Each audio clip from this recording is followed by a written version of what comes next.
Hi guys. So today in our series of lectures on renal system, we will be talking about diabetic nephropathy. You guys must be aware about the biggest pandemic, that is diabetes, and its complications, which includes diabetic nephropathy, diabetic neuropathy, diabetic retinopathy, and there are also macrovascular complications as well. Example, stroke, coronary artery disease, etc. So what is the most common cause of death in diabetics? It is coronary artery disease.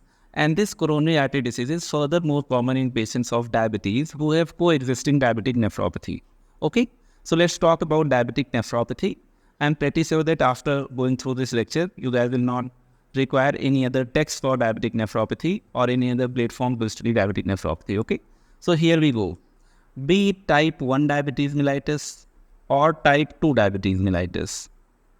In either of the cases, over a period of time, particularly if blood glucose levels are not properly controlled, patient is prone to develop chronic kidney disease, which might progress to end-stage renal disease. End-stage renal disease requiring lifelong repeated dialysis, or if patient is lucky, patient might get renal transplants.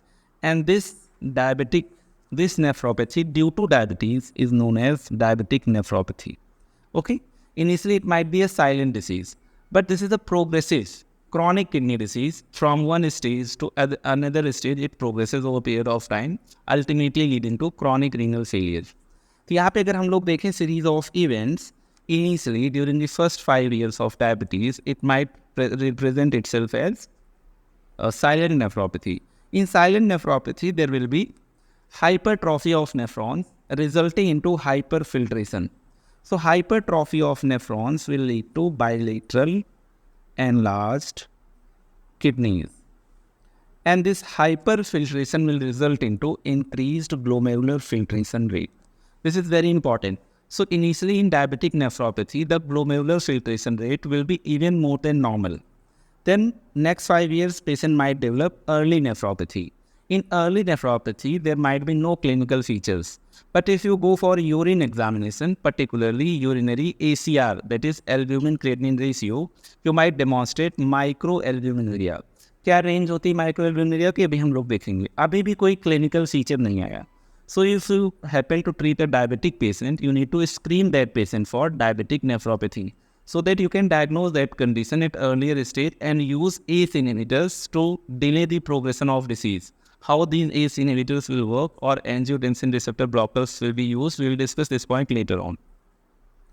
Over a period of time, as a rule, in chronic kidney disease, patient might develop hypertension. Later on, in next 10 to 20 years, patient might develop established nephropathy, in which microalbuminuria will change into macroalbuminuria, even up to range of nephrotic syndrome. So in adults, nephrotic syndrome can be due to diabetic nephropathy as well. Initially, we have just discussed that GFR will increase, but over a period of time, with loss of nephrons, GFR will keep on decreasing, okay? And ultimately, patient might develop end-stage renal disease, and he might require repeated dialysis, or he might get renal transplant. So these are the series of events in diabetic nephropathy, which is irreversible disease, okay? You can only delay the progression of disease. Next, again, just recap of series of events. So during first 5 years, there is silent nephropathy, hypertrophy and hyperfiltration. So you have bilateral enlarged kidneys along with increased glomerular filtration rate due to hypertrophy of nephrons. Later on, in early nephropathy, you might need screening, so you can demonstrate microalbuminuria with help of urinary albumin creatinine ratio. Spot urine test में आजकल हम लोग देखते हैं. पहले हम लोग क्या देते थे, 24 आवर यूरिनरी प्रोटीन एस्टिमेशन करते थे माइक्रोएल्ब्यूमिनुरिया के लिए. Then patient will develop hypertension. Establish nephropathy में microalbuminuria will convert into macroalbuminuria. Albumin या प्रोटीन का लॉस और ज़्यादा हो जाएगा. GFR will keep on decreasing with continuous loss of nephrons, ultimately in end-stage renal disease or chronic renal failure when GFR goes even below 15 ml per minute.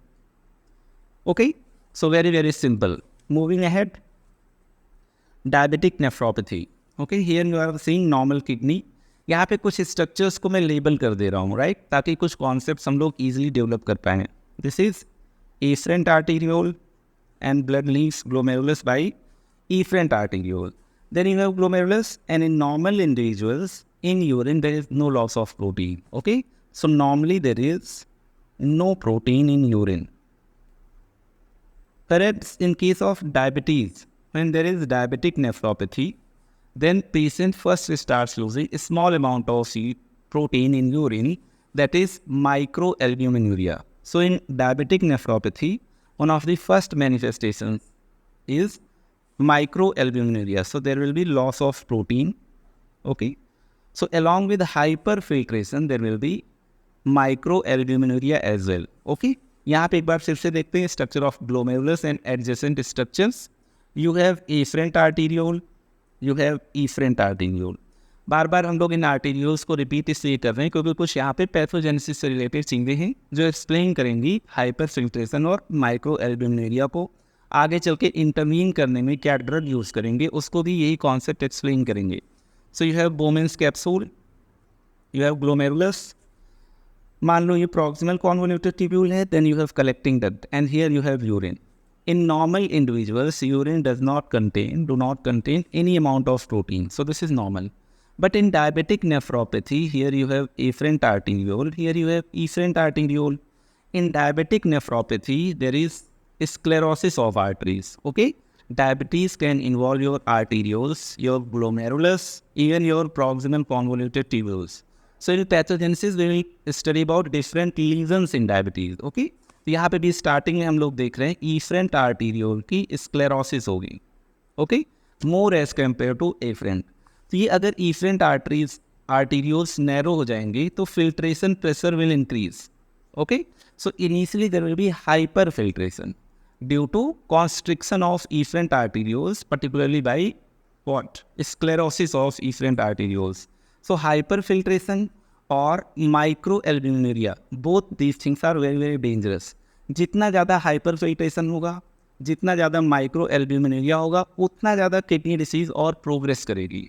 So if you want to halt this progression of kidney disease, you need to dilate the efferent arterioles, reduce the filtration pressure, and also reduce the microalbuminuria.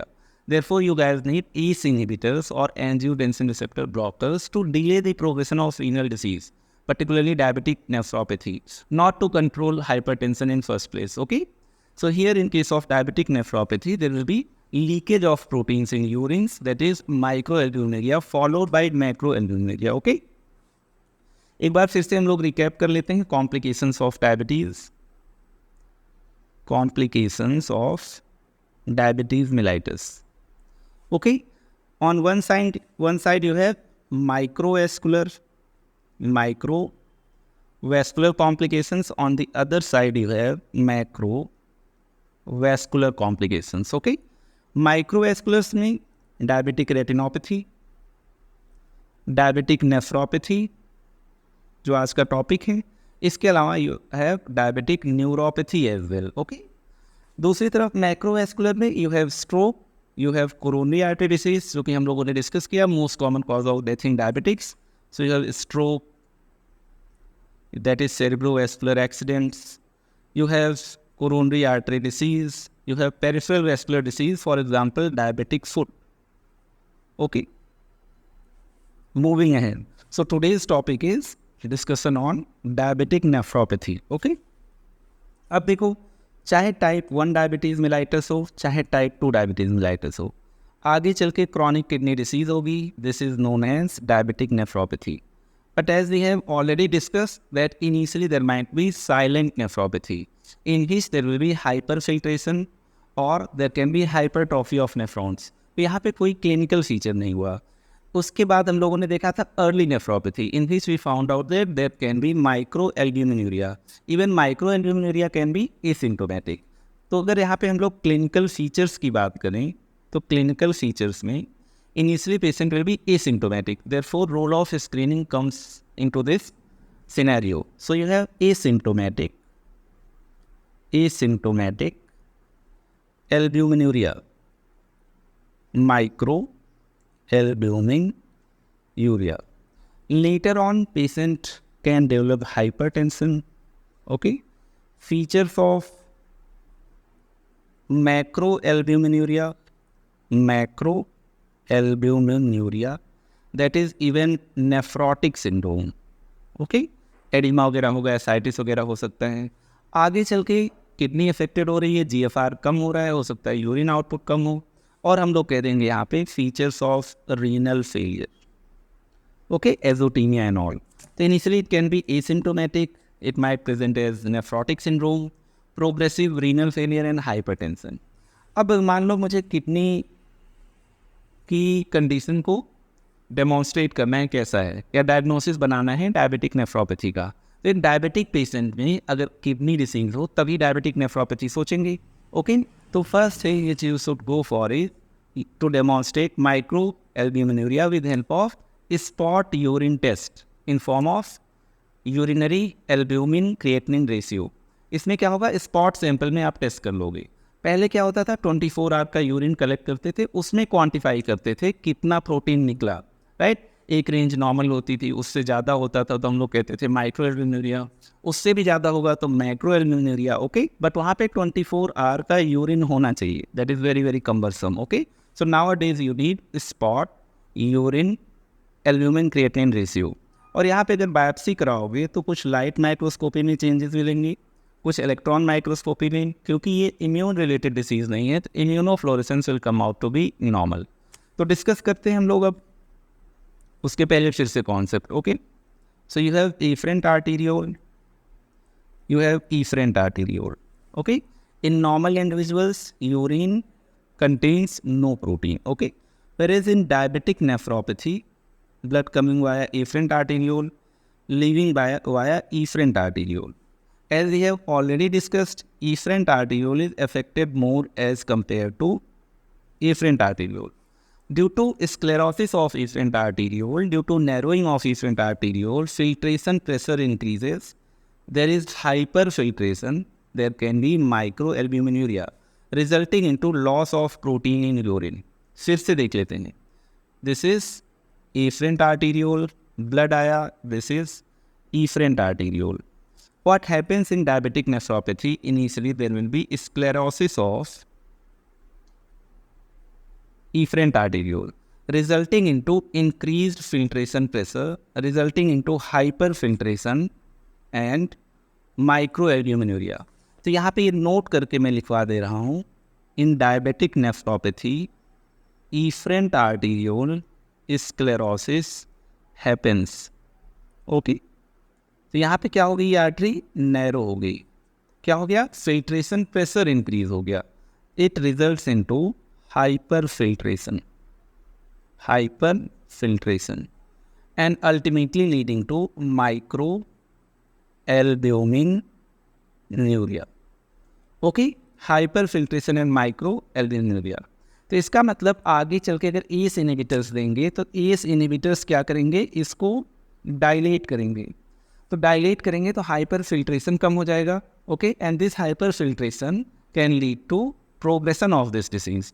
Micro एल्ब्यूमिनुरिया can lead to progression of this disease. Therefore, ACE inhibitors or angiotensin receptor blockers are given to prevent this progression, okay, or to delay the progression of diabetes while controlling blood glucose level, okay. अब यहाँ पे investigation के तौर पे सबसे पहले हम लोग क्या देखेंगे, जो स्क्रीनिंग में हम लोग हेल्प कर सकें, राइट। स्क्रीनिंग में हम लोग क्या देखेंगे, यूरिनरी एल्ब्यूमिन क्रिएटिनिन रेशियो। ये क्या है, स्पॉट यूरिन सैंपल टेस्ट है, स्पॉट यूरिन टेस्ट। मतलब किसी का यूरिन कभी भी आपने कलेक्ट किया, आपको सैंपल मिला, आपने उसमें क्या देख लिया, एल्ब्यूमिन और क्रिएटिनिन का रेशियो। यहाँ पे अगर एल्ब्यूमिन देखोगे तो कैसे देखोगे, मिलीग्राम पर डेसीलीटर, क्रिएटिनिन देखोगे तो ग्राम पर डेसीलीटर। तो डेसीलीटर विल कैंसिल आउट, तो इसका जो यूनिट होगा that will be milligram of protein पर ग्राम ऑफ क्रिएटिनिन।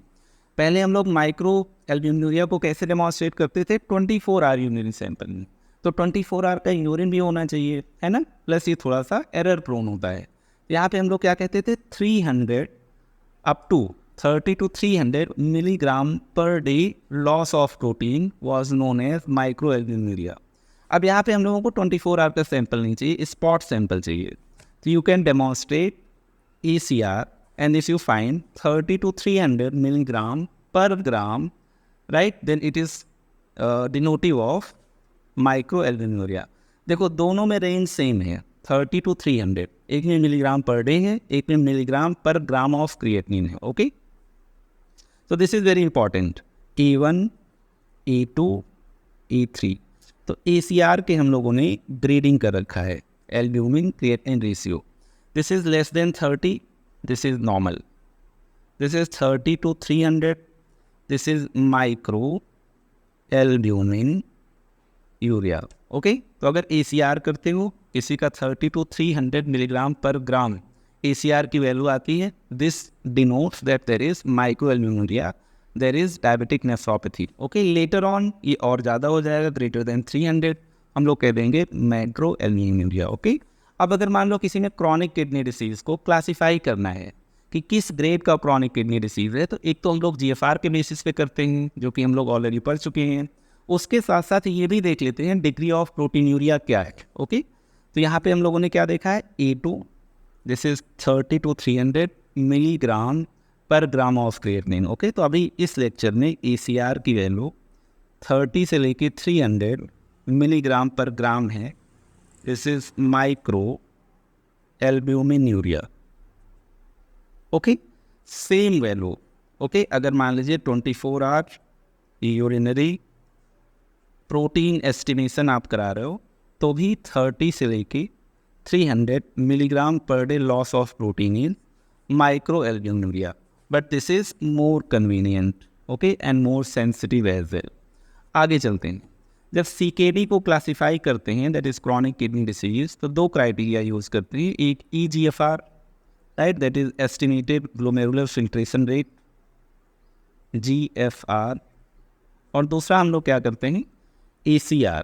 ओके, तो यहाँ पे हो सकता है अगर मान लीजिए मैंने कह दिया किसी को स्टेज 4 G4 है, तो इसका मतलब GFR कितने से कम हो गया है, इट इज़ 15 to 30। हो सकता है इसी के साथ माइक्रो एल्ब्यूमिनुरिया भी हो रहा हो, कितना आ गया 30 to 300। हम लोग कैसे इसको क्लासीफाई करेंगे, G4, A2।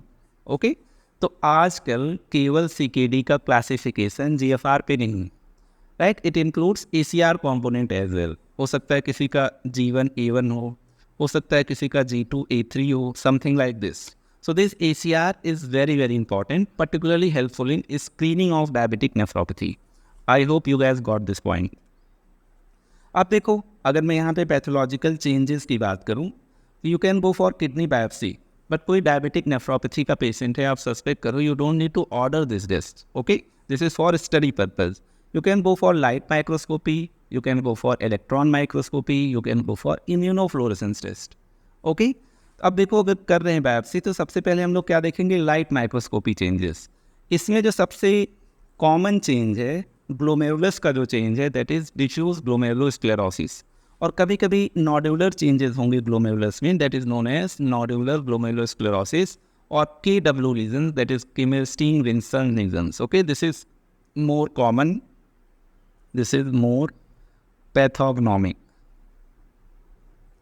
तो अभी हम लोग ग्लोमेरुलस के चेंजेस देख रहे हैं। ओके, ग्लोमेरुलस, तो अगर ग्लोमेरुलस के सारे पार्ट्स इन्वॉल्व तो हम लोग क्या कह देंगे, डिफ्यूज ग्लोमेरुलोस्क्लेरोसिस। अगर केवल मेसेंजियम इन्वॉल्व है वो भी नोडुलर सेशन में, तो हम लोग क्या कह देंगे, नोडुलर ग्लोमेरुलोस्क्लेरोसिस। ओके, तो यहाँ पे हम लोग पैथोलॉजिकल चेंजेस ऑफ ग्लोमेरुलस देख रहे हैं। So you have diffuse, you have nodular.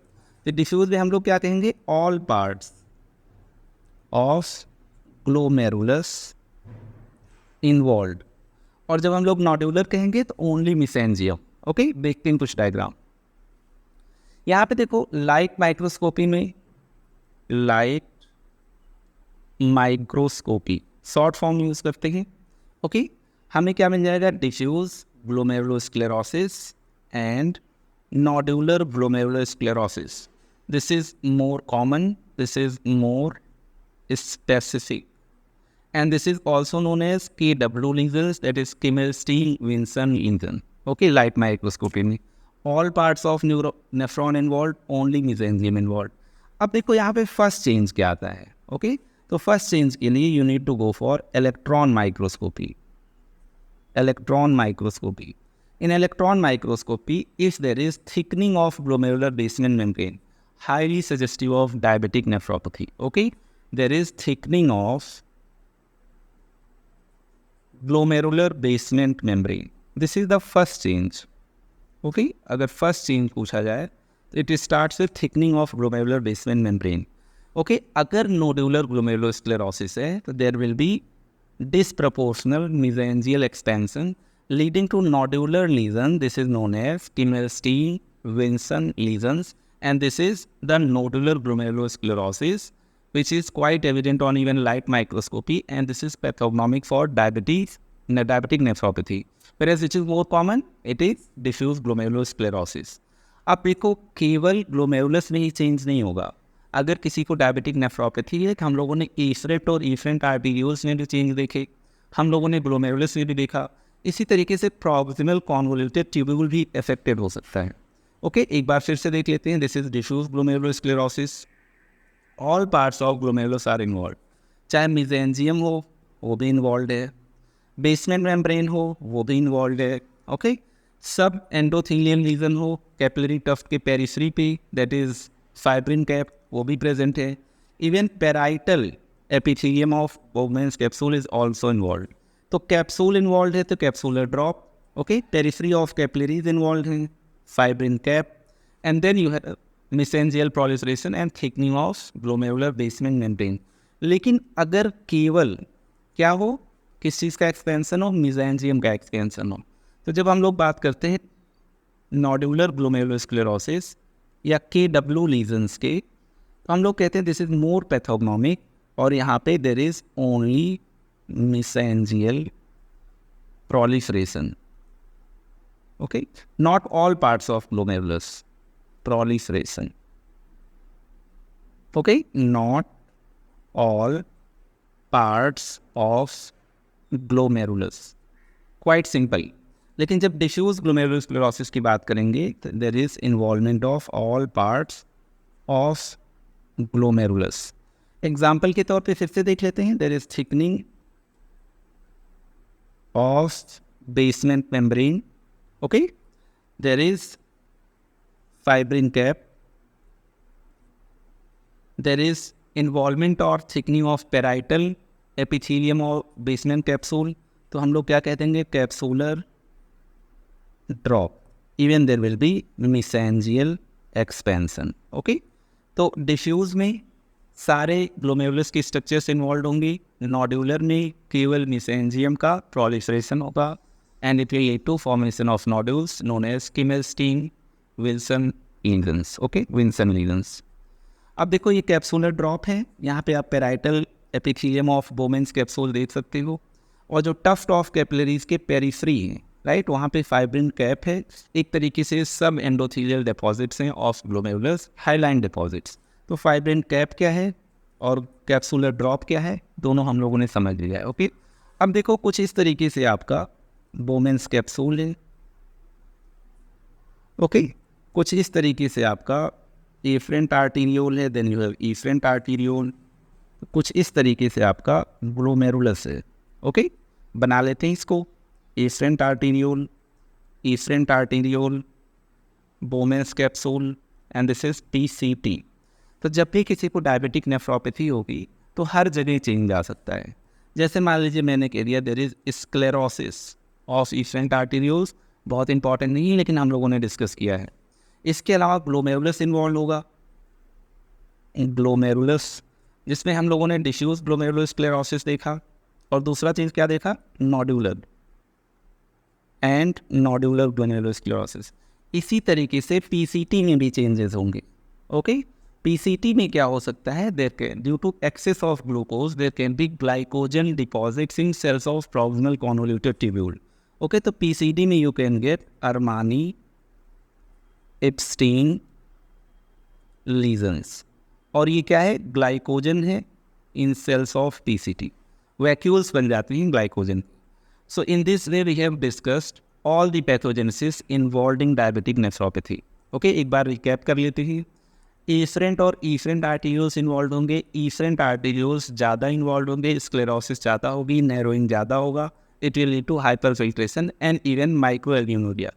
Glomerulus में क्या होगा, ग्लोमेरुलस में हम लोग डिफ्यूज प्रॉब्लम्स देख सकते हैं, that is diffuse glomerular sclerosis. Nodular problem देख सकते हैं जिसमें केवल मेसेंजियम का इन्वॉल्वमेंट है। पीसीटी में क्या देख सकते हैं हम लोग, अरमानी इट्स्टीन लीजन्स। ओके, एक बार रिकैप करते हैं। रिकैप किसका कर लेते हैं, इन्वेस्टिगेशंस का। रिकैप में सबसे पहले बात कर लेते हैं किसकी, यूरिनरी एल्ब्यूमिन क्रिएटिनिन रेशियो 300 तक, ओके, मिलीग्राम पर ग्राम। माइक्रो एल्ब्यूमिनूरिया है तो भी ये डेमोन्स्ट्रेट करता है डायबिटिक नेफ्रोपैथी को। दूसरा हम लोग क्या करेंगे यहाँ पे, किडनी बायोप्सी करेंगे, नहीं पढ़ रहे हैं केवल, ठीक है, ऑर्डर मत कर देना तुम लोग। किडनी बायोप्सी लाइट माइक्रोस्कोपी में diffuse glomerular sclerosis, nodular glomerular sclerosis. Electron microscopy में you can get thickened basement membrane, okay. इसके अलावा हम लोग पीसीटी में क्या देखते हैं, अरमानी एप्स्टीन लेजर्स, ओके। तो ये कुछ चेंजेस आप लोग कहाँ पे देख पा रहे हो, ग्लोमेरुलस में, डिफरेंट आर्टिक्यूल्स में, और यहाँ पे आप लोगों ने क्या देखा, एक एक्स्ट्रा लीजन देखा है जो कि कहाँ पे दिख रहा है, प्रॉक्सिमल कॉन्वोल्यूटेड ट्यूब्यूल में, that is known as Armanni Ebstein lesions. Okay, now we are done with pathogenesis and investigations part, let's move ahead. KFT वगैरह बहुत लेट डिरेंज होगा, ओके। KFT तब एबनॉर्मल होगा जब GFR काफ़ी कम हो जाएगा, okay. How to manage this case, management. So your first motive should be control of diabetes, that is control of blood sugar. Second motive should be you can delay the progression of diabetic nephropathy. तो एक तो यहाँ पे हमें blood sugar control करना है, blood sugar control. What next, यहाँ पे हमें डायबिटिक नेफ्रोपैथी को ट्रीट करना है, you can not cure it, okay. Blood pressure control का जो टारगेट होना चाहिए, that should be less than 130/80। अब देखो, शुरू से हम लोग डिस्कस कर रहे हैं, यहाँ पे हाइपर फिल्ट्रेशन है, माइक्रो एल्ब्यूमिनूरिया है, और ये किडनी डिसीज़ के प्रोग्रेशन को और आगे लेके जाएगा। तो हम लोगों ने क्या करना है, यहाँ पे ड्रग ऑफ चॉइस देखना है, that should be ACE inhibitors और angiotensin receptor blockers, okay. Side effect के तौर पे you can get hyperkalaemia. Second choice आपके पास क्या है, calcium channel blockers, right, like amlodipine and all. So this is the management of what, diabetic nephropathy, even when there is no hypertension, there is only diabetic nephropathy in form of microalbuminuria. Blood sugar control के लिए हम लोगों को क्या करना चाहिए, you can continue anti diabetic drugs, लेकिन अगर EGFR goes below 30 then you need to stop metformin, okay. और रिवाइज करना होगा डोज ऑफ इंसुलिन को 80% ही केवल देना होगा इंसुलिन, जो भी उसकी रिक्वायर्ड डोज हो, क्योंकि renal excretion of insulin will decrease over period of time, particularly if GFR goes below 30। वही चीज़ यहाँ पे दिया गया है आपका। अगर टारगेट DP की बात किया जाए, दैट इज़ 130/80 से कम, you can start ACE inhibitors और angiotensin receptor blockers, okay. And if things are not getting controlled, you can start calcium channel blockers, okay. या हो सकता है कोई साइड इफेक्ट टॉलरेट ना कर पा रहा हो patient. ACE inhibitors and angiotensin receptor blockers are used to delay the progression of disease, not only to control the hypertension, okay. Then you have addition of a diuretic or calcium channel blocker, okay. यहाँ पे एक बार recap कर लेते हैं management part. Recap, blood glucose control, क्या करना है यहाँ पे, stop metformin if EGFR is below 30, right? Revised dose of insulin, right? यहाँ पे कितना देना है, less than 80% of calculated dose, okay. Revise नहीं करोगे तो हाइपोग्लाइसीमिया वगैरह हो सकता है। BP के लिए, and to halt progression of disease